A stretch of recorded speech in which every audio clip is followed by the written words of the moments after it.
Hi, everyone, and welcome.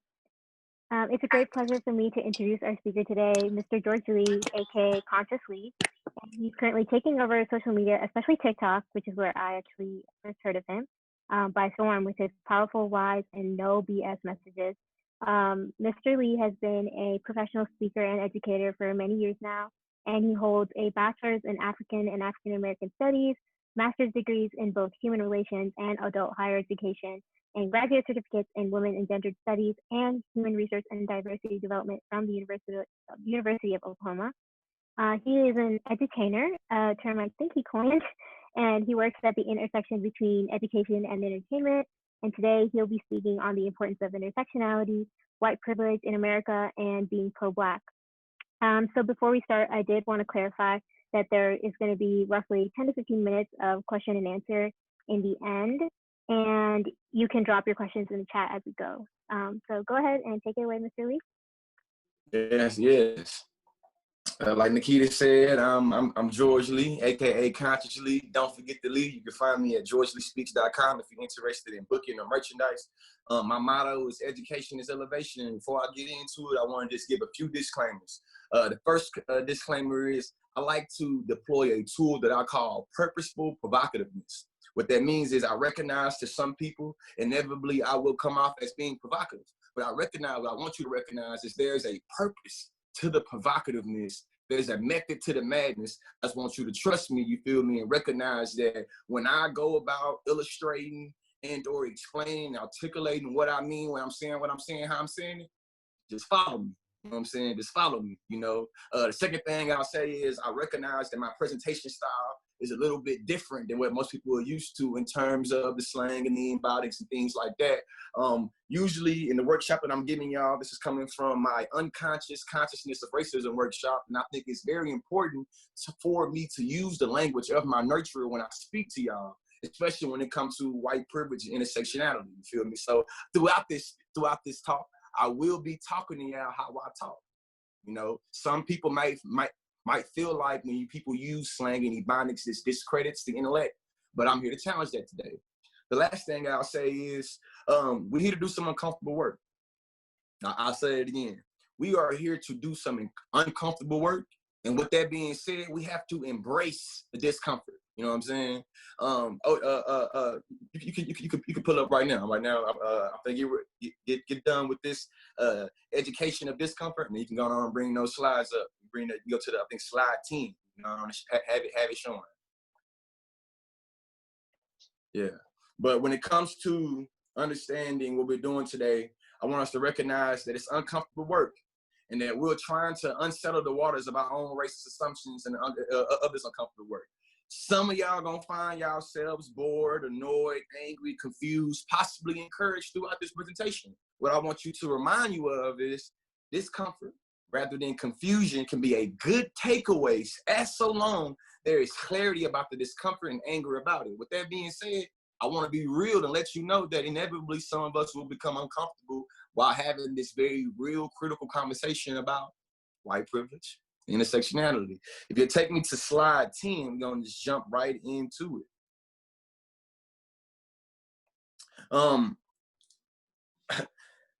When I'm doing these workshops, I like to do what I call memeducation, right? In memeducation, I recognize that, you know, I'm a millennial, you feel me? I'm a textbook millennial, so I like memes, right? And I think that memes sometimes can be a great means of education. I recognize, however, that when it comes to memeducation, that there is a lot of misinformation in how memes are circulated, you know what I'm saying? But the reason why I call it memeducation is because any one of us can go and do some research to see, is this information legitimate or is it misinformation, right? Before I read that meme, white people, I want to be very specific and very purposeful when I say this. White privilege does not mean you ain't struggled. White privilege does not mean you ain't never been through nothing. White privilege does not mean you was born with a silver spoon in your mouth. White privilege does not mean that, you know what I mean, your father or your parents got an oil field in your backyard. White privilege merely means that your life is not hard because of your skin color, and recognizing that there are people that navigate this world who life has a little bit more trials, tribulations, in some instances, a lot more trials and tribulations due to the color of their skin. This meme says, white privilege doesn't mean your life hasn't been hard. It means that your skin color isn't one of the things making it hard. So before I gave you a working definition of white privilege, I want to make sure I illustrated and gave context first to what I mean by white privilege, right? So just to be clear again, the concept, the notion of white privilege does not mean that all white people are born with silver spoons in their mouth. It doesn't mean that white people haven't experienced, that white people don't experience classism or poverty or heteronormativity or sexism. White privilege does not mean that. White privilege literally means that you don't face trials, tribulations in your life because of the skin color. So this definition we have is that it says, what is white privilege? White privilege is the level of societal advantage that comes with being seen as the norm in America, automatically conferred as irrespective of wealth, gender, or other factors. Now, I know I haven't got into intersectionality yet, but I want to make sure that we're also clear with this. White women, trans white people, poor white people, I can keep on naming. All of these groups, of course, through a lens of intersectionality, so there are different levels of how they experience white privilege. However, it doesn't negate of how all those groups that I just named also experience white privilege. Now, what I'm not saying is that white women don't experience sexism or patriarchy or anything like that, but what I am saying is that white women also are able to mobilize white privilege. What I'm not saying is that white people that are disabled do not face, disability or ableism, in terms of access and resources. But what I am saying is that we still can understand how a level of privilege is still kind of accessed by all people within kind of the, I'm gonna say, for lack of better terms, white community, white clanship. And when I say clan, I ain't trying to be hyperbolic, I mean literally like our how we set up our family structures and how we set up our communal structures. You can go to the next slide for me. So I know a lot of times when people use the terminology of white privilege, it's used in an abstract, it's used very vaguely, it's usually not contextualized and not kind of given examples. So today I want to make sure we provided an example of what we mean by white privilege.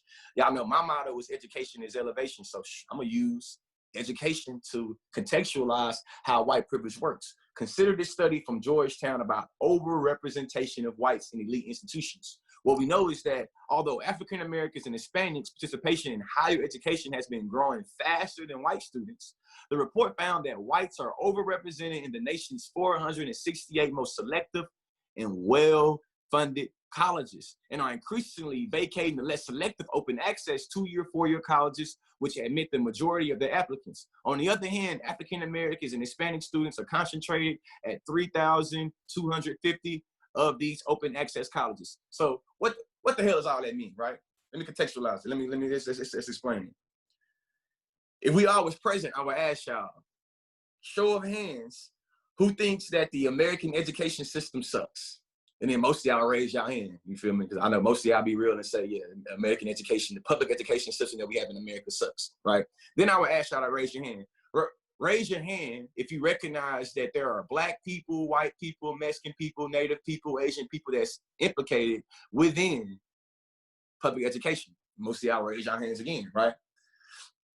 What this study right here is showing, what this slide is showing, the next slide to go further contextualize it, is that whites are still being overrepresented in the nation's 468 selective services, though we see that white students are also receiving that kind of shitty quality of public education.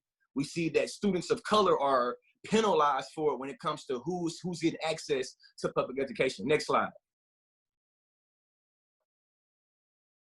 So, from a cultural understanding, shout out to everybody that's got done celebrating Juneteenth. You know what I'm saying? Today is June 24th. You know what I'm saying? So we celebrated Juneteenth 5 days ago.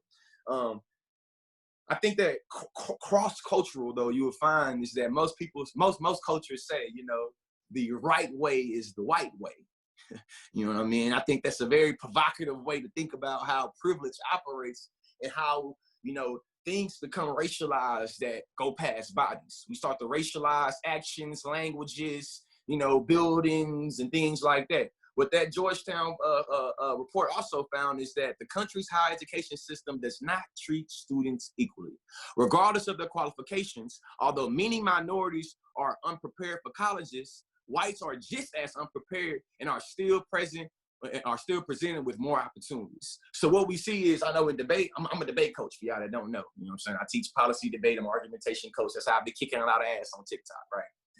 With being a debate coach, there's a philosophy that I like to teach my students about transcendence versus facticity, right? When I say transcendence, I'm literally talking about what is, you know? If I say something has transcendence, it has the ability to transcend into whatever it wants to be. When I say facticity, facticity means that you are known to what is, like you're always tied to what is known, right? The reason why I'm giving out these philosophical debate terms about facticity and transcendence is that when it comes to white privilege and understanding in higher education, we see that white students are particularly privileged with the understanding of transcendence. Regardless of what public education system they come from, they are given or seen with having the capacity to transcend regardless of what education background they come from. However, if you Latino, Black, Native, you know what I'm saying, Asian, and you come from a school system that is degraded, or a public school system that is underfunded, you are stuck in a factitious state when it comes to being admitted into universities, because what is known, you know, historically what is known is that people that come from these communities are not prepared to enter higher education. So when it comes to understanding white privilege, we recognize, and remember intersectionality. We see that, we know that in America, the school system is funded by the taxes, you feel me?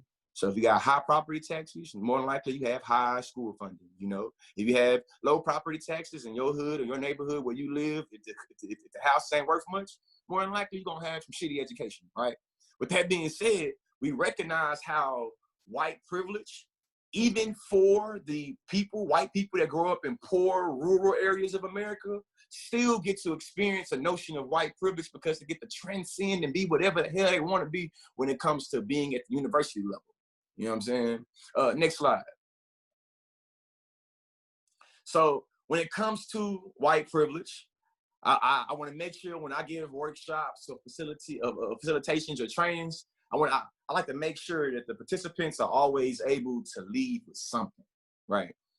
With that being said, this book by Dr. Robin DiAngelo about white fragility and about why it is so hard for white people to talk about racism is a great resource for you to be able to build some racial literacy. When I say racial literacy, I'm talking about the ability to read and write situations of race and racism, you feel me? So usually when you talk about white privilege, it usually triggers white fragility.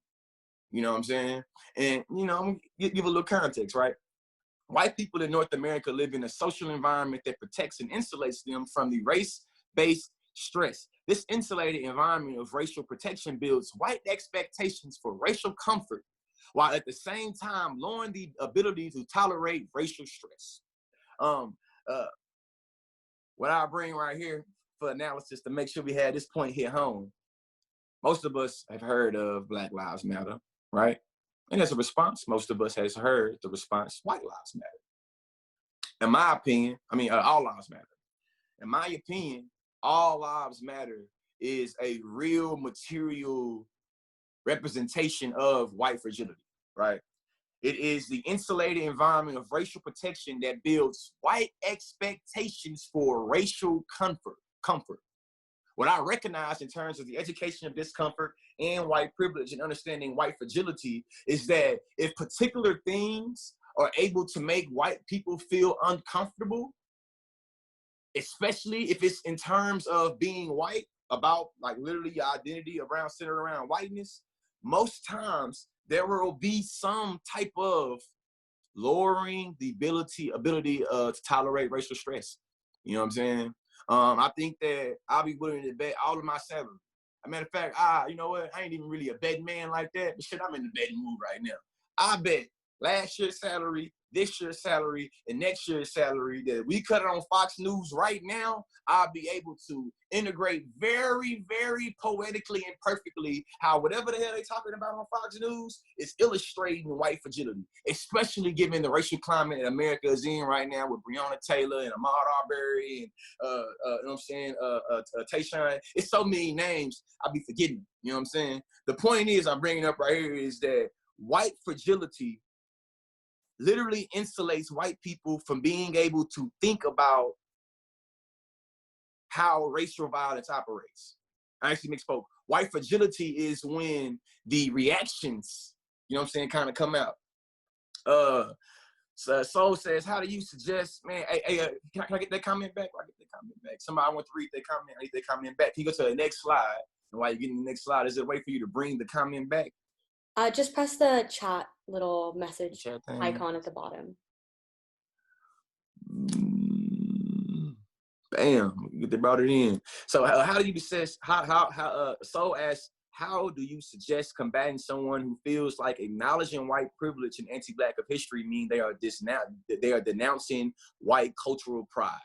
I think that when people correlate white cultural pride with the automatic understandings of acknowledging white privilege and anti-Black history, I'm gonna keep it a stack with you. I don't think that is, to me, it makes sense, right? What I recognize is, 4th of July right around the corner. You feel me? I know that a lot of us kind of lost in the sauce of being colorblind, meaning that we don't like to think about how notions of race and racism is, you know, implicated in certain things. Hey, right now in America, we like 2 or 3 weeks away from 4th of July, right? To the person's soul, to ask that question, what I would think about is how inherently it is embedded white cultural pride into the celebration of 4th of July and American independence, and how Native Americans and African Americans was not independent, but how that is force-fed and kind of shoved down our throats. In my opinion, when people talk about how the idea of talking about anti-Black violence or white privilege is an automatic denigration to whiteness and white people,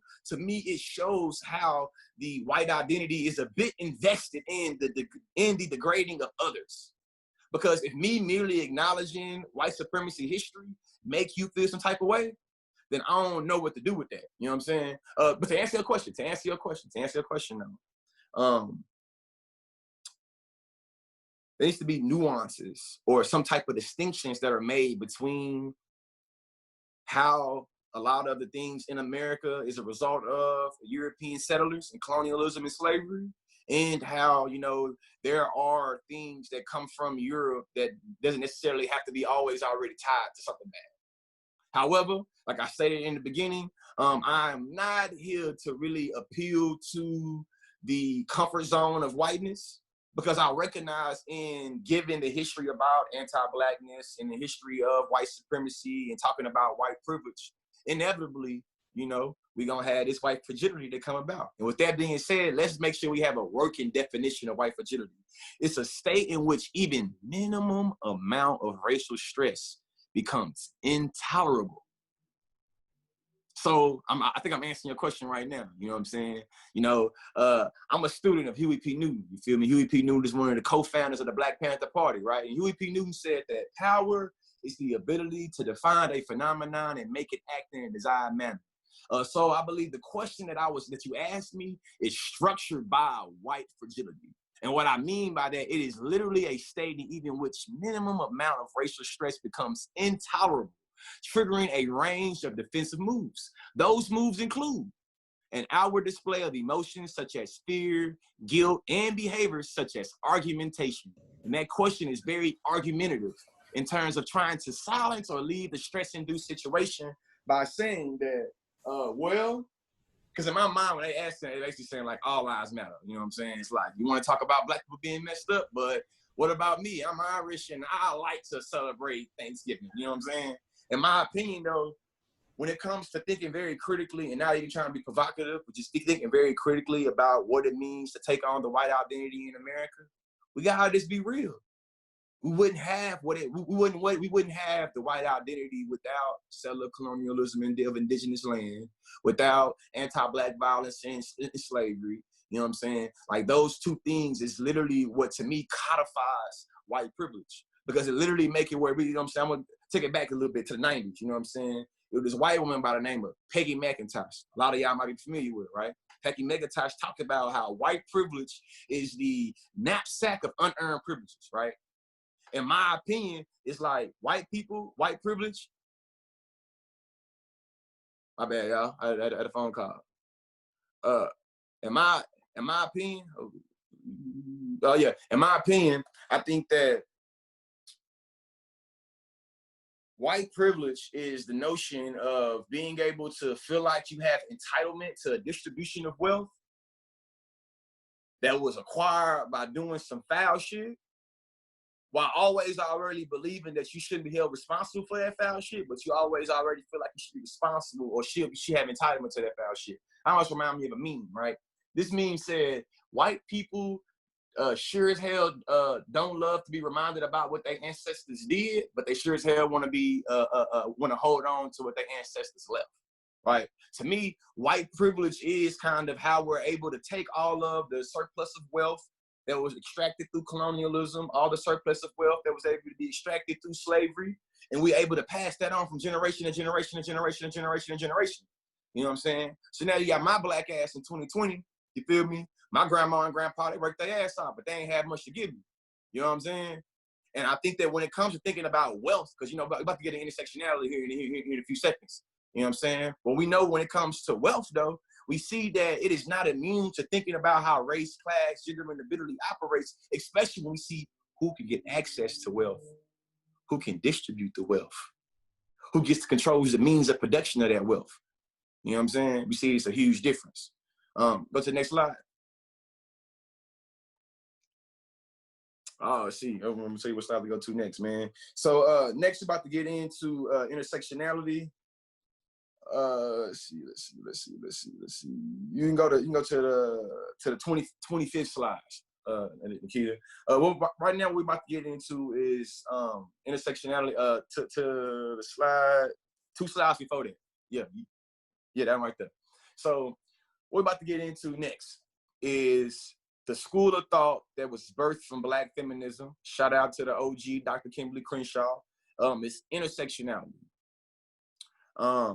We talked about white privilege and talked about how white privilege specifically, say, cis is by a white cis woman, is it still worth reading an overall educational resource?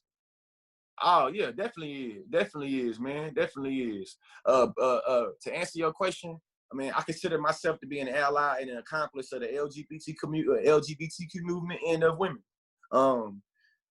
Not to overstep it all, but I believe that I have some things to share about the LGBT community and about women. You feel me? I'm not a woman, and I'm not a part of the LGBT community. You know what I'm saying? With that being said, I think that even though she a white cis woman that's writing about white fragility, I believe she has some insight. You know what I'm saying? That's worthwhile and it's beneficial for us to read about and think about. You know what I'm saying? Because this is what I know about privilege and power. You feel me? Because intersectionality about power. You feel me? It's about the interlocking systems of power, right? That's what I know about power and privilege, though. You feel me? Power and privilege is more likely to listen to power and privilege, right?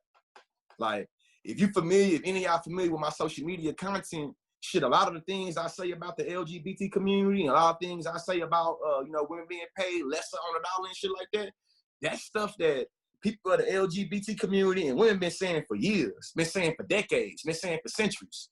You know what I'm saying? But because I know about privilege and power, I know that privilege and power was more likely to listen to privilege and power, right? So what I know is me being a heterosexual Black man, you feel me? Shit, other heterosexual Black men are more likely to listen to me talking about how we should think about Black trans women existing more than they would listen to a Black trans woman thinking about existing. You know what I'm saying? So I say all that to say, you feel me? Sometimes you might not have that social location, but it doesn't mean that you don't have any knowledge and intellect to share about that social location. With that being said, we're gonna get into intersectionality. What we know is that at schools across the country about the intersectionality. At schools across the country, from the University of Missouri to Ithaca College to Stanford, students of color are showing they feel disconnected from their respective schools that implicit yet institutionalized racism creates emotional distance between them and their white peers and faculty. Of course, I'm gonna give y'all a working definition of intersectionality. I want to show you how white privilege kind of leads to different impacts for students of color when it comes to being at places of higher education, right? So what this slide is acknowledging is that there is also a lot of mental health implications that are accompanied by race and racism. So when we think about intersectionality, you know, we have a lot of streets. The streets connect, they intersect. That's intersectionality. Here's the next slide for me. So what we know is that first, this little visual right here, I want y'all to like pay attention to this visual. I think it's a great illustration of how intersectionality works, right? In the middle of the street, that represents an individual. You see that we have different intersections in the flag at each intersection. You see we have a Black Lives Matter flag. You see we have a feminist flag. You see we have an LGBTQ flag, right? What intersectionality is about is how there are literally individuals that have all these things. I'm doing a live right now on live. I'm gonna take you on my thing. That's fine. I'm almost done. Never. You're fine. I'm gonna go out. Agree to work tonight. Oh snap! Okay, my wife here, ladies and gentlemen, my wife. You know what I'm saying? But when it comes to intersectionality, it's very important to think about how many different people get caught up in the intersections, and how a lot of times these conversations that we have are so rigid, it forces people to forget parts of themselves or to take off pieces of themselves to be able to talk about, to fit in the conversation, right? So what I would think about is, what does it mean for a Black queer woman or a Black queer man to talk about race and racism, but also being able to account for how heteronormative violence operates, right? Being a non-white student on a predominantly white campus certainly doesn't guarantee that a student would develop mental health issues. However, various studies suggest that perceived or actual discrimination can make it hard for students of color to engage on campus in the ways their white peers do. So what we see is that when it comes to intersectionality and white privilege, is that it's a trade-off relationship. That's how I would say that. It's a trade-off relationship between privilege and oppression. It's literally a relational term, right? You can't have up without down. I recognize that a lot of the reasons why people don't like talking about white privilege is because they believe that it means that what they had, they didn't work hard for, you know? What we're acknowledging is that for things to be advantage, things have to be disadvantage. You know what I'm saying? For something to be underprivileged, like grammatically by language, something has to be overprivileged. And what we find is that white fragility used to come about once we started trying to expose how power, privilege, and oppression all work together as a nice little intersected plate of bacon, eggs, and cheese. You know what I'm saying? Next slide. That being said, though, now we got us a working definition of intersectionality. Intersectionality is a lens through which you can see where power comes and collides. It's where it interlocks and intersects. It's not simply that there's a race problem here or a gender problem here or a class or LGBTQ problem there. Many times that framework erases what happens to the people who are subject to all those things. What we recognize is that when it comes to the Native American community, when it comes to the Asian American community, when it comes to the African American community, a lot of times the way we think about racial oppression in these communities are from a very masculine, heteronormative lens that forces us to kind of, to me, like push this erasure on different women, trans, gay, lesbian, you know what I'm saying, disabled people that come from these different communities that also experience racism, right? Dr. Kimberly Crenshaw, she is a UCLA professor of law, and the reason why I'm bringing it up is because it's very important to think about how intersectionality operates not only within education, but also operates within the law, and how a lot of different LGBTQ people of color kind of find themselves on the intersections, you know what I'm saying, when it comes to dealing with racism and race. Go to the next slide. So the great Audre Lorde, Audre Lorde is, man, you know what? If you don't know who Audre Lorde is, I encourage you to go do some research, step out of that research and figure out, you know what I'm saying, who this OG is. Audre Lorde, though, in regards to intersectionality, says there's no such thing as a single issue struggle. There's no such thing as a single issue struggle because we don't live single issue lives, right? What we know is that when we're talking about looting or rioting, or when we're talking about, you know, stereotyping or anything like that, we understand, you should understand that there's an intersection of oppression that's happening there, right? When Black people, you ain't gotta be poor and Black. When Black people are followed around a store, we recognize how sometimes in many instances, race is a class. And how literally because of your race, you're perceived to be in a particular class, right? The example I like to use right here is two examples. Dr. Henry Louis Gates of Harvard University, professor, you know what I'm saying? Educated Black man. Shit, he found himself going to his home, you know, and he was going to his home, I believe it was dark. And, you know, he had some neighbors in his neighborhood that didn't know who he was. He looked like he didn't belong. And they called the police on Dr. Henry Louis Gates. When the police officer showed up, to Dr. Henry Louis Gates' house, they told him that they didn't believe that he lived there, and literally told this man, if you live here, pigs can fly. My point of giving you this illustration is to talk about how economics always has an implication on race and racism. The second example I'll give is Oprah Winfrey. Not only one of the most richest Black women in the world, literally one of the richest women in the world. I think she went to a boutique or antique shop in like Switzerland or some European country, you feel me? And then y'all know that Oprah was racially profiled and followed around this store. My point in giving you these examples, of course, this has to do with intersectionality in class, is to show that we don't live single issue lives. You know what I'm saying? When they called the laws on George Floyd, they thought he was broke and Black. You know what I'm saying? When the laws ran up in Breonna Taylor's house in Kentucky, they thought she was broke and Black. That's the reason why they feel like she had to be selling drugs. You know what I mean? So when we think about intersectionality, I don't want it to be misunderstood as some bullshit ass liberal cliche or critique, or it's like word you throw around. You know what I'm saying? I want to make sure I'm giving you context and give you understanding for how you can be applicable with using this terminology of intersectionality, as well as white privilege. Next slide. Ah, man, my bad. I think it's one more slide, then I'm open for questions. I'm sure nobody cares about OU resources. Actually, I'm open for questions. Actually, we can open this up for questions. The last thing I'll say about white privilege, man, is that when I'm talking about white privilege on social media, a lot of people get it twisted or get it misconstrued with just believing that the notion of white privilege negates that white people struggle and go through things in life, man. And if you don't take nothing from this little workshop we're doing, the main thing I want you to take from it is white privilege don't mean white folks don't struggle. It merely just means white folks don't struggle because they are white. That's it. Open for questions. Unconscious consciousness of racism.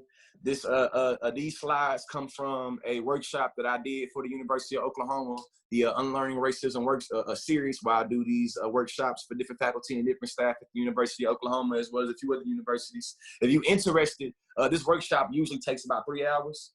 You know what I'm saying? We usually go through stereotypes. We usually go through power and racism. We usually go through a few things. You know what I mean? With a few different activities and a few different discussions. So if you're interested, though, in hearing the rest of this or getting the rest of this, man, you can find that booking information as well as merchandise on georgeleespeaks.com. Nikita or whoever else, let me know how we're going to do these questions. Yeah, I'm ready. So if anyone who's watching right now wants to drop any questions they have in the chat, Mr. Lee, if you want to pull up the chat icon, hopefully the questions should show up for you as well. If not, I can just read them aloud to you. But right now, it looks like the last question was, I think you already addressed it, how, like, is it worth reading White Fragility because it is written by white cis women?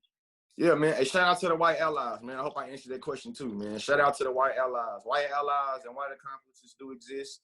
You know what I'm saying? I'll leave it at that. And also, we're just going to put up his socials on the screen for everyone to check out. And we have a remind on the right-hand half of the screen if anyone else wants to add to that. I see Kaylee asked, any recommendations for curriculum and education for kids/high school? Let's see. I'm actually working on the curriculum right now for high school and middle school kids. I would recommend the more like intro to racism. Like honestly, I would encourage you to reach out to anybody that's a part of a cultural studies program or African American studies program and get their intro to African American studies or intro to cultural studies curriculum syllabus, and I believe they'll give you the more kind of subtle things to kind of start people in a consciousness trail or their journey to being woke or journey to, you know what I'm saying, being able to build racial understandings. So I hope that answers your question, Kaylee. If they don't answer your question, re-ask it. See, Monica says, I love you on TikTok. Question: do you have a deal? Do you deal with conversations with people that disagree with actual history? To be honest with you, man, assholes come in all shapes, colors, and sizes. Usually I'm able to deal with it, right? What I recognize is sometimes you can't sacrifice your mental health and your sanity for trying to, you know, get something through to an asshole. And I hate to just use that terminology like that, but when people are just literally in denial of actual history, I think that there's nothing you can do for that. And I think that at some moment you have to abandon being right and literally preserve your own sanity, because I feel like you'll run yourself crazy trying to explain yourself to somebody that are literally being ahistorical. You know what I'm saying? Ashley says, how do we begin to break down the significant hatred towards the LGBT community within the Black community? Ashley, what I've been doing with that, and I feel like my theory on that right now is to try to parse out some of the nuanced history of the LGBTQ community and being able to show it's not just some bullshit ass liberal narrative that they are trying to force feed and emasculate the Black men and all that old crazy shit, right? So what I think is literally being able to go look at history in Kemet, history in Africa, history in Egypt, and really see how homosexuality operated within our community before European, you know what I'm saying, engagement. You feel me? And then also being able to acknowledge the Marsha P. Johnsons, Audre Lordes, Bayard Rustins, James Baldwins of the world, Black LGBTQ people that's been able to literally contribute to the liberation of Black people.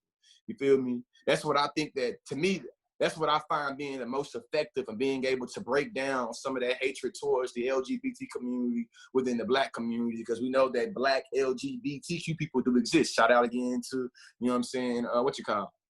You good, Monica? I got through it. Say, what are your thoughts about the moment in time we are living in? Barbara, man, the times that we're living in right now are very scary. I think that it's really been like this. I just think that more people are now taking notice of it, and more people are starting to get pissed off about it both ways. You know what I'm saying? Yesterday, I pulled up to a 7-Eleven, and I had this white gentleman with a goddamn Confederate flag draped on his mirror like he was gangbanging or something, you feel me? I pull up to the 7-Eleven, and I look at the dude, I look at the flag, I look at the dude being real. I really hit him with the, you know what I'm saying, like, what's like, I ain't whatever redneck dude, you know, you got the Confederate flag, whatever. I ain't going back to the plantation, though. But dude mugged me, you know what I'm saying? So shit, when he mugged me, I ain't look away. So, you know what I'm saying? We basically mugged each other until I walked into the 7-Eleven. I think the racial climate right now is so ugly where I literally had to contemplate thinking about, like, damn, I could have lost my life. Because dude definitely had a gun, you feel me? And when his partner hopped in his truck, and it was in a big-ass F-350 truck, they, you know what I'm saying, he branded his gun. I live in the state of Oklahoma where it's open carry, you know what I'm saying? Anybody can have a gun for any reasons, right? I think the moments that we living in is very significant in terms of what is you gonna tell your kids, your grandkids, your little cousins, your little nephews about what you was doing right now. You know what I'm saying? And I think what happens in the next 6 months in America is gonna have an everlasting impact on America forever. Katie says, What are your thoughts on requesting policies and accountability about local police and city commissions, mayor? Love you on TikTok. Man, appreciate the support and the engagement. Katie, I think that requesting that accountability, especially on local levels of government, is important. You know what I'm saying? I know a lot of people every 4 years get lost in the sauce about what's going on in the presidential elections. You know, both Democrats and Republican. But in actuality, these local elections, you feel me, and what's going on in the local, like city council and out on Capitol Hill, you know what I'm saying? It's a lot of times where a lot of us be paying attention to. So I think that I feel like if you've been paying attention to a lot of the local politics, we see that across the country, a lot of different cities are having conversations about defunding the police, having conversations about reforming policing. You know, I think that those are great conversations, especially because they're going to be able to impact the material reality in terms of how people police and how people are policed. So it's been easy for me to discuss race with friends and other peers in college, but I've struggled with it. Hey, Caroline, my bad. But I've struggled with approaching these topics with my older white parents, are these kinds of individuals who can't just cut off but refuse to take steps to educate themselves worth engaging with. Or would you say where the hard work happens? Man, I would say it's definitely where the hard work happens. I mean, is, but I will say this too. I'm a country person. Y'all ain't figured this out. You feel me? I'm from Bryan, College Station, Texas, born and raised. I'm a proud Southern country person. You feel me? With that being said, I grew up on a whole bunch of country sayings. One of the country sayings that come to mind right now is most times you can't teach an old dog new tricks. You feel me? And though I don't, you know what I'm saying, hate to try to dehumanize your parents or, you know what I'm saying, older white people, but I know what that saying means. You know what I'm saying? And the reason why I'm saying that saying is I think that you should never sacrifice your own personal mental health for trying to explain something to somebody. You know what I'm saying? But I do think that that's to me, that's where the real accomplished ally shit come in. You feel me? It's easy for a white person to hop on Instagram or TikTok and make a video about Black Lives Matter. You know what I'm saying? It's easy for a straight person to hop on TikTok or hop on Instagram and talk about, you know what I'm saying, LGBTQ life matter. You know what I'm saying? It's easy for a rich person to goddamn hop on, you know what I'm saying, Facebook and make a hot ass take a Facebook post and talk about caring about poor people. You feel me? The question for me is, shit, you preaching to the choir or you gonna preach to the congregation? We already know that shit. You feel me? You know what I'm saying? So in my mind, it's like, to me, I feel like it is more purposeful for me as a straight person to talk to my homeboys. Talk to my daddy, to my uncles, to my mama, to my grandma and them. You feel me? That's the more harder work. You feel me? My daddy, my grandma and them, they have to come into contact with LGBTQ people. You feel me? It's easy for me to go at a stranger. You know what I'm saying? It's easy to do that. It's harder though for you to challenge somebody you love and you care about, especially when you recognize the shit they saying and doing, you know what I'm saying, might make you think they're a little bit unethical and immoral. You know? Hope that answers the question. No. But oh yeah, man, I think it's good to do. But answer, I think it's worth engaging. Though, just make sure I'm answering your question, Caroline. I think it is worth engaging. I think that there are a few different examples that's went viral of different generations' years. You feel me? Going off on their white parents and kind of taking a task their white parents.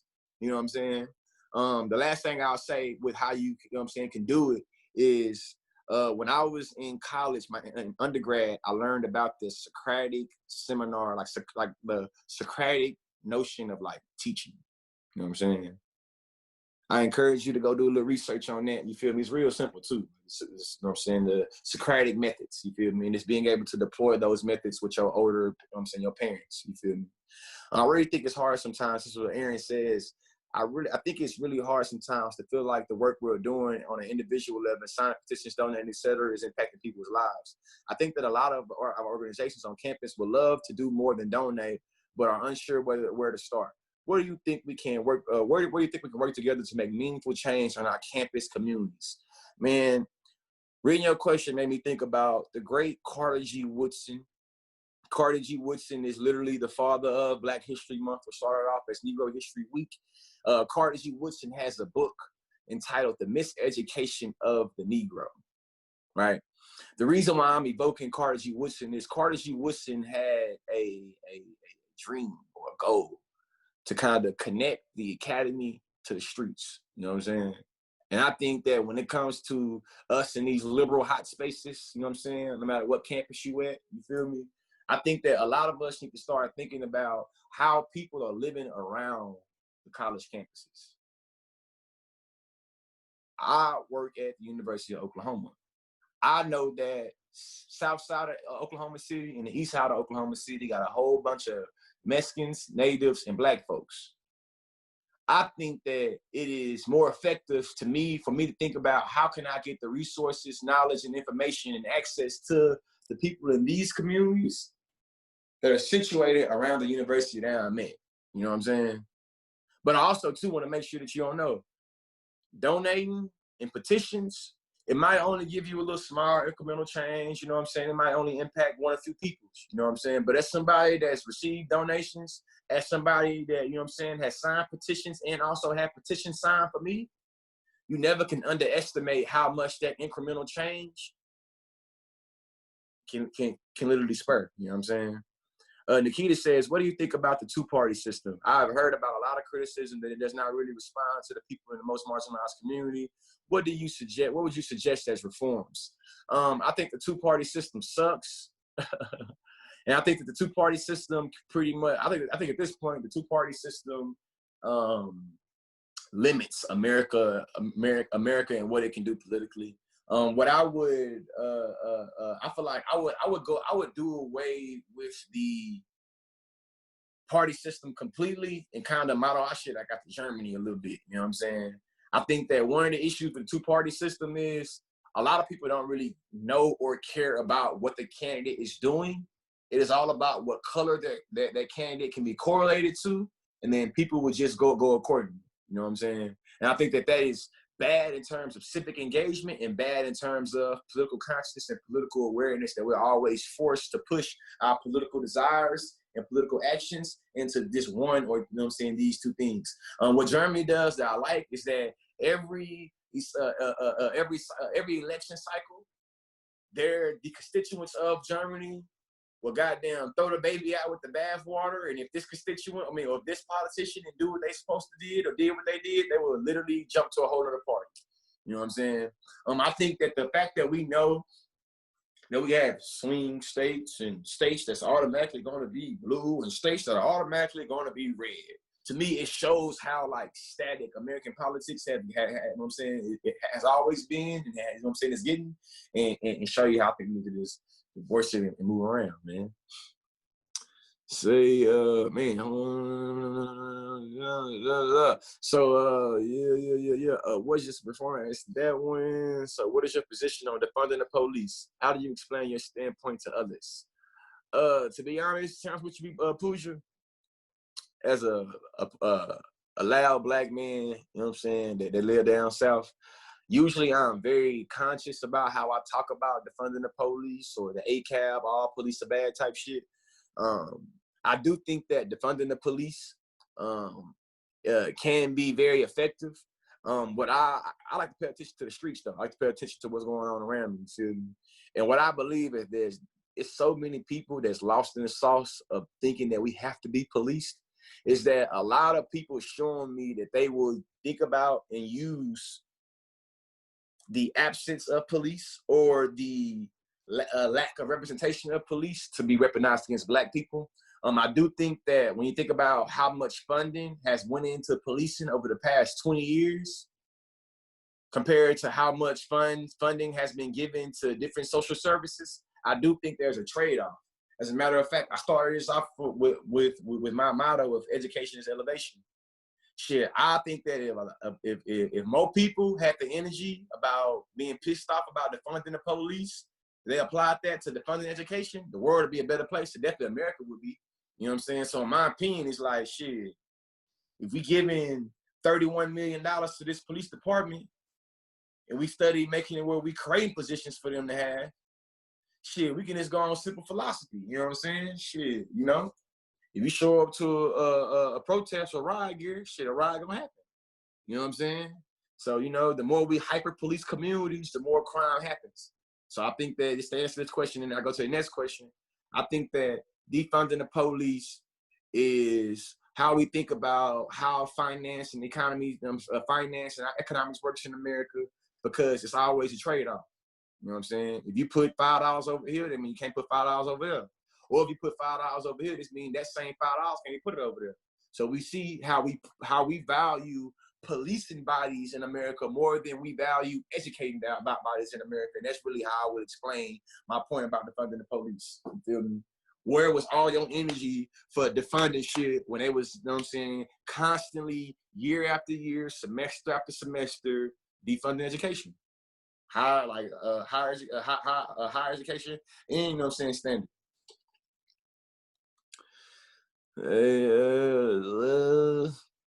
Do you have any advice for young men in predominantly white schools? See, man, what I would encourage to all people of color, especially Black men in predominantly white spaces, especially white institutions like schoolhouses, is you better have your knowledge of self. You better know who you are. You better have your knowledge of self. That's self-love, self-care, self-knowledge, self-awareness. You know what I'm saying? And so if you don't stand for nothing, you'll fall for anything. You gotta be able to have some principles and have some knowledge of self. That way you don't fall prey to pressure. You don't fall to anything. You know what I'm saying? So what I think is trying to find you a support system and trying to find you an accountability system. Try to find you other people that also care about your success and your livelihood in that space and place. Find you somebody and find you people that's gonna make it where you're being held accountable for all of the objectives that need to be accomplished for you to get your degree. You know what I'm saying? The last thing I'll say is be proactive and not reactive. You know what I'm saying? As Black men, a lot of us feel like, you know what I'm saying, when we getting played, you know what I mean, we get a little aggressive, or we, you know what I'm saying, we want to fight. You know what I'm saying? Man, the quickest way to get sent back to where you came from, or the quickest way to catch you a case, or, you know what I'm saying, find yourself in handcuffs, is by being reactionary. You know what I'm saying? So you gotta be proactive and damn near everything you do, or you'll find yourself in the wrong space and place. And sometimes that can lead to your freedom being taken or being deaf. That's the reason why you gotta have a knowledge of self. What do you stand for? Who are you? What make you mad? What make you cry? What make you happy? You know what I'm saying? What's your communication styles? You know, emotionally, how do you express yourself? Emotionally, how do you feel love? Emotionally, how do you want to love people? As a Black man, you better think about this shit. You know what I'm saying? For people who are going into care providing fields like medicine, what do you recommend they do in order to better serve, to better treat and serve Black people of color patients? What I think is you got to recognize how your industry is also implicated in anti-Black violence. Yesterday, I shared a little video, a little meme on my TikTok about how nurses every day deal with drunk and, you know what I'm saying, patients, and like deal with patients that's being difficult, drunk and stuff, and they'll kill them, right? And somebody in my comment section was like, I get what you're trying to get at, but they should check themselves when they make a comment like this. Do you know how many Black women die in, you know what I'm saying, in the medical field? So me saying all that is to say, I think that it's important for you to research how the field and industry you're going into is implicated into systemic oppression.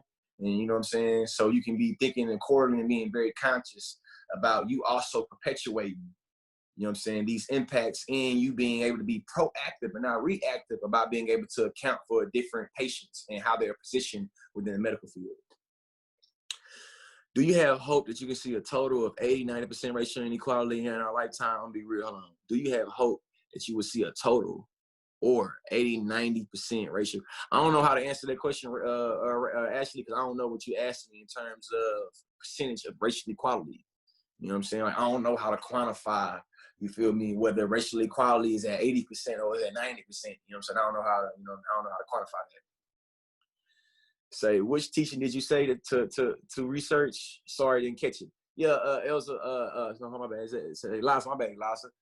Socratic methods. The Socratic methods, man. If you trying to illustrate a person's stupidity to them, I think the Socratic method is the best method to use. If you ask them some questions and make them come up with what they doing, like make them say it. You don't say it. You make them say it. Elias, I think you're asking about, you know what I'm saying, Socratic method of teaching. Yeah. That's what I'm asking. That's what you're asking about. So what is your opinion on cultural appropriation, man? Hey Pusha, I'm saying your name right, Pusha. And too, man, I want to say how your mama and them names you, and not how you allow for your white friends to say your name. So if I ain't saying it right, Pusha, you know what I'm saying? Let me know I ain't saying it right. My opinion on cultural appropriation, though, is that personally, there are a lot of notions of cultural appropriation that I just don't care about. You know what I'm saying? Like, if you see, I got locks. If a white person want to wear dreadlocks, I don't care. You know what I'm saying? Do I think it's cultural appropriation? A little bit, but I don't care. You feel me? It ain't taking nothing away from me. You know what I'm saying? It ain't stopping me from doing anything I want to do. Whatever. You know what I'm saying? Really, cultural appropriation attaining to me different hairstyles. You feel me? I don't really care about. Right? The type of cultural appropriation I care about is when we start literally being able to build empires. Literally being able to fund entire industries off the cultural production and cultural aesthetics of, you know what I'm saying, particular communities. You feel me? Whether we're talking about people trying to steal Native American art and, you know what I'm saying, shit commodified and commercialized and push it as their own, or we're talking about, you know, Elvis Presley being able to steal dance moves and songs from a black person and being able to be seen as the king of pop. I think those are the notions of cultural appropriation I'm more concerned about because I recognize how capitalism works and how power works. You know what I'm saying? And I think that cultural appropriation kind of serves as a contradiction to capitalism because what we know is that like, typically the producers of the labor is supposed to be the main beneficiaries of the fruits of that labor. You know what I'm saying? But shit, when we know when it comes to, you know, specifically black people, you know, the world loves black culture, but hates black people. You know what I'm saying? Everybody want to be a nigga until it's time to be a nigga. That's how we say it in the hood, right? What that means is that cultural appropriation for me shows me how when it comes to black dance, black songs, black trends, black, you know what I'm saying, you name it, you feel me? People will try to be cool and take those on, you know what I'm saying? But when it comes time to march in the streets, you feel me? When it comes time to sign petitions and rallies, the same people that was trying to use blackness and black people to be cool ain't nowhere to be found. You know what I'm saying? Those are more the notions of cultural appropriation that I'm concerned with. What are your views on cancel culture? Should people be canceled for showing racist views in the past? Is there a better way to educate people? I don't like cancel culture. I think cancel culture is whack as shit. I think cancel culture is a cop-out and a way to make it where we don't hold people accountable and responsible. We just literally throw out the baby, throw the bath out with the baby water. What I will say, especially because I was asked to come here to talk about the notion of white privilege, I recognize that when it comes to the history of racism, America and especially white people tend to give privilege to white people that have a problematic past with race and racism. You know what I'm saying? So I don't think that we should always already make it where people are irredeemable. You know what I'm saying? Because of something they did in the past. Don't get me wrong, there are some things though that I feel like might not. I feel like it's, you know what I'm saying, irredeemable. I put it like this. I don't believe in cancel culture. I don't support cancel culture. But I don't listen to R. Kelly music no more though. You feel me? And if I'm somewhere and R. Kelly music come on, I'm gonna ask them to cut it off. Or I'm gonna leave. You know what I'm saying? So shit, with that being said, I do think that people should be held accountable and responsible for their past views on race. And I do think that it is a better way to educate people than cancel culture because cancel culture to me is kind of, it's a bankrupt way of teaching because I feel like you're literally like alienating people into ways to make it where what they do and say don't matter no more. And in my mind, it's like if I cancel you for a particular action, me counseling you doesn't mean you don't like, that doesn't mean you don't do that action again. Say, Jay Berg says, how do we get more young men interested, invested in intersectionality of race and gender? I teach women in gender studies in high school and young men do not take it, which is a demographic I would love to reach. Hey, Jay Berg, I take the, you know what I'm saying? I don't know what color you is, you feel me? Because I'm about to say it definitely matters. As a young black man that come from the hood a little bit, I'm able to take some of the, how I say this, some of the appeal to like gangster shit and to like what I'm gonna call like real nigga shit and make it appealing in terms of being able to care about black women and black LGBTQ people, right? So if it's me, Jay Berg, I'm talking to a whole bunch of group of black men, I'm a like shit, I might start with some Tupac, you know what I'm saying? Keep your head up, you know what I'm saying? And in my opinion, it's like I gotta reach the audience where they at. You feel me? So I'm gonna go find me some music, you know what I'm saying, some R&B or some rap, you know what I'm saying, that might be able to, you know, relate to young Black high school men and being able to teach them about intersectionality and race and gender. You know what I'm saying? Shit, I mean, when I was growing up, 50 Cent had a song, Get Rich Dot. I think Hate It, Love It. He said, started off with coming up, I was confused. My mama kissing the girl. Confusion. He said, confusion, a curse coming up in the cold world. Daddy ain't around, probably I could be in the middle, needs my favorite man. Whatever, right? But the point me bringing this up is that there are people that have already made analysis about how intersectionality operates in our community. The question is, how you gonna find it and how you gonna use it? But that would be my method. You know what I'm saying? I'm gonna use, you feel me, I'm gonna connect with Black men, how I know how to connect with Black men as a Black man. You know what I'm saying? And in my mind, ain't nobody earned no stripes whooping on no trans woman. You feel me? That's not gangster. You know what I'm saying? Like you're not finna be, that's not cool. You know what I'm saying? And shit, in my mind, you know, whooping on women, that's not cool. You know what I'm saying? Not paying women for their labor, that's not cool. You know what I'm saying? So I feel like being able to, for me, being able to appeal to different tropes and being able to kind of reappropriate them. Say, with the kind of collective power that a lot of Greek sororities and fraternities have on college campuses, 40 plus people, fundraising capability, what kind of long-term allyship would you like to see in more of the classes start up again this fall? I'm gonna be real with you, man. When it comes to that old Panhellenic or Greek sorority, Greek fraternity system, man, that's a whole nother monster in itself. You know what I'm saying? Like, I ain't even gonna front you out, Carolina, at all. I don't know if you're part of a sorority or I'm saying, or fraternity, you know what I'm saying? I'm gonna try to guess your gender because I don't know, you know what I'm saying, Caroline? But listen though, the Greek system is so entrenched with white supremacy and anti-Blackness. I think that we would be doing ourselves a disservice if we didn't account for and or deal with some of that precursor history, like history, you know what I'm saying? I feel like a lot of people don't recognize this, but the reason why we have the Black Greek system and the Native American Greek system and the American, you know what I'm saying, Native American Greek system is because the original Greek system of the American college systems wasn't allowed for people of color, you know what I'm saying? So in my mind, you have to address why we have the creation of sigmas and alphas and thetas and zetas and AKAs, and like, you got to address that, you know what I'm saying? I think that when it comes time to long-term allyship, I would love to see sororities and fraternities, them taking it upon themselves to kind of forge relationships, as well as being able to use their resources to maybe teach history about how the reason why we have, you know what I'm saying, the Divine Nine. You feel me? Like, why in 1911 did them brothers at Indiana University create, you know what I'm saying, the Alphas if it was already one on campus? You know what I'm saying? I do think that there can be long-term allyships and long-term accomplished relationships that's created, but I think that those have to be made very meaningful, and I think that they have to be reciprocated. You know what I'm saying? So whatever Black people, Black fraternity, Black sorority you're reaching out to, they have to want to be reached out to, and they have to, you know what I'm saying? I thought you gotta know what you're doing in terms of who you dealing with. That's what I'll say. See, what is your opinions on companies and corporations supporting Black Lives Matter movement? Do you think they're using it as a trend and a way to make money out the movement? Does it matter if they use it to make money? Man, I'm gonna be real with you, Kusha. Shit, the fungibility of Blackness and Black people is real. You know what I'm saying? And most of these companies, like, it's what I call liberal performance art. You feel me? It's a trend, you know?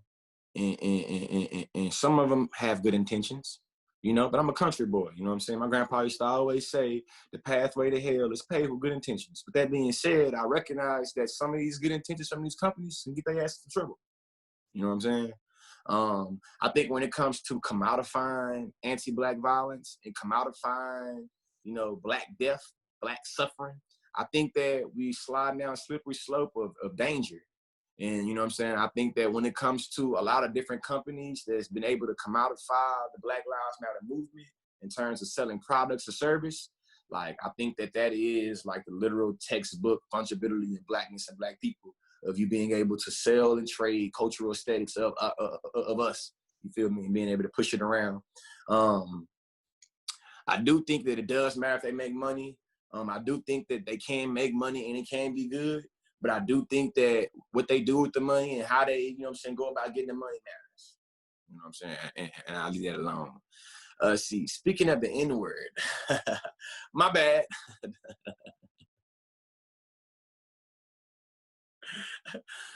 Speaking of the N-word, how do you explain why the word should not be used by other cultures when it's a big part of the hip-hop culture? Don, that's how I explain it, Don.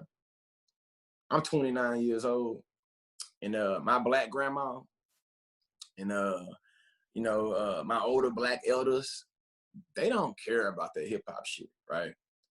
What I mean by that is, if I'm riding in the car with my grandma and the song has profanity, or even the N-word, if I can enjoy the song and not say the N-word or profanity, you know what I'm saying, around my grandma, I think that the idea of hip-hop music being popular right now is not a good notion or excuse for people to be able to say the N-word. Because if I'm being provocative, it's like, damn, what rap mixtape was they jamming back in 1850? What rap album was they jamming in 1776? Oh, they wasn't? But they still calling black folks niggas?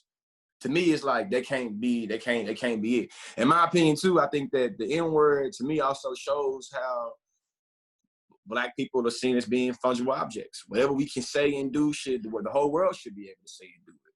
You know what I'm saying? Or else that shows that we're hypocrites and that we want fairness and equality, but we don't want to get it.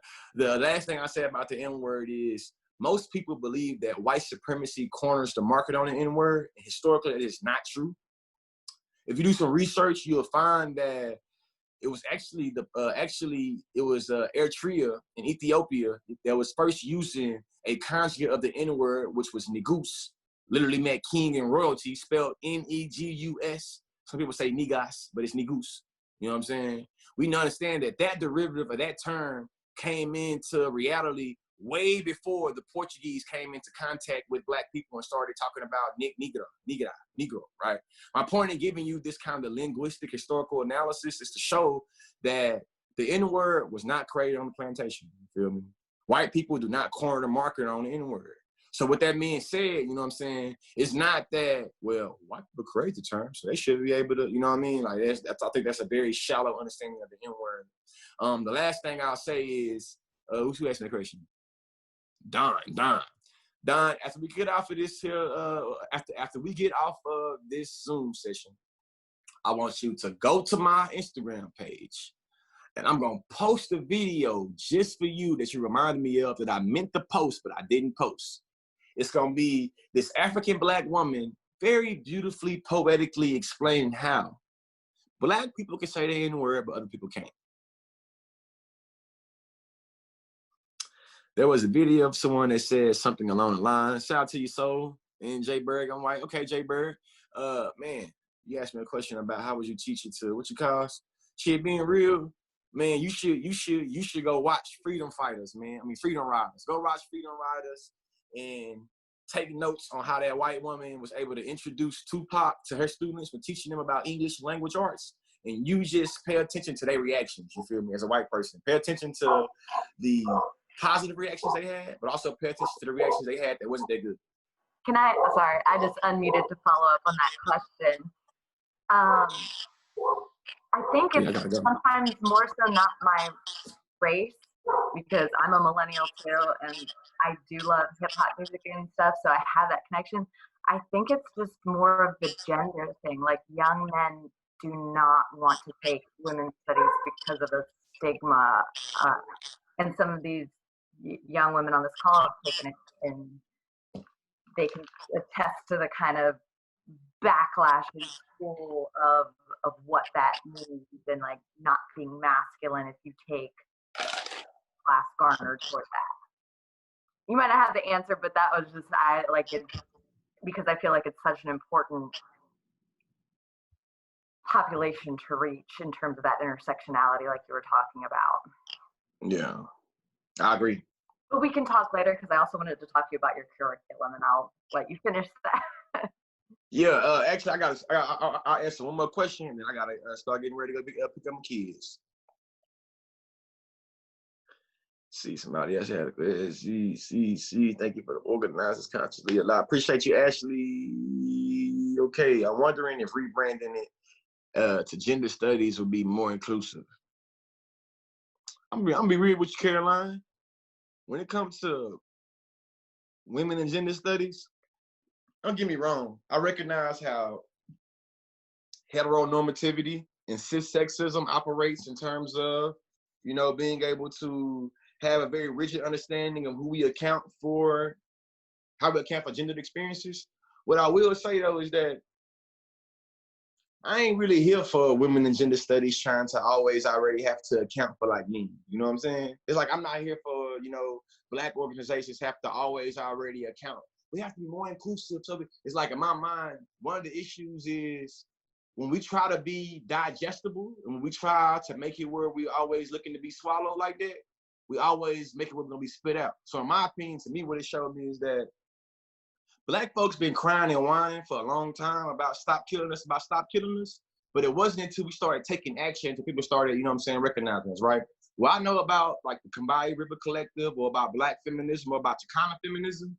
Shit, a lot of people, based off the terminology alone, is gonna be kind of discouraged because it has a racial qualifier in front of the feminism. You feel me? I feel like sometimes you gotta just, I feel like shit, put it in their face and it is what it is. And worrying about being digestible and worrying about, you know what I'm saying, being inclusive, in my opinion, sometimes respectability politics kind of hijacks what it means to be inclusive. And for, you know what I'm saying, people that look like me, that speak like me, that move like me, those notions of respectability politics just turn me off. You know what I'm saying? So in my mind, it's like, shit, Horton Spillers, you feel me? She had this book called, I think this article is Mama's Baby, Papa's Maybe. You feel me? She go over the Moynihan Report and about how the Moynihan Report was able to pathologize Black women and being able to make it where Black women are seen as the issue in the Black community, right? The reason why I'm bringing this up is that Horton Spiller says that Black men have to be able to affirm the Black woman within. You know what I'm saying? And I think that under having that terminology understanding, I believe that if anybody gonna try to get in with the women and gender studies, I have a graduate certificate in women and gender studies. I took many classes on women and gender studies courses. You got to be able to be cool with femininity and womanism and womanness in a way where you can identify with it and you can see how you know what I'm saying, implicated. You feel me?